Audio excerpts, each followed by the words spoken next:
Hi friends, இன்றைக்கான ஒரு short story பார்ப்போமா?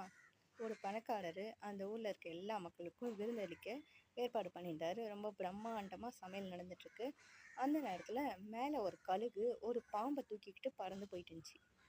அந்த பாம்பு அது பிடிச்சிருந்த பிடி தாங்காமல் அந்த பாம்பு வாயிலேருந்து விஷத்தை கக்குச்சு.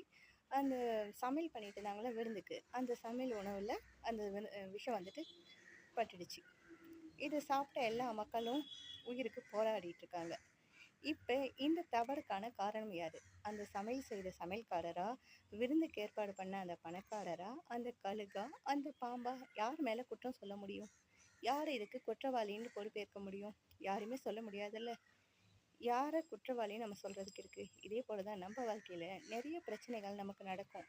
இவங்க தான் என் பிரச்சனைக்கு காரணம், இவங்க தான் என் பிரச்சனைக்கு காரணம், நம்ம அப்படி கை காமிச்சிக்கிட்டே இருந்தோம்னா நம்ம லைஃப்க்கு நாம் என்றைக்குமே பொறுப்பாக இருக்க முடியாது. நம்ம லைஃப்க்கு என்றைக்குமே நாம் மட்டும் தான் பொறுப்பு.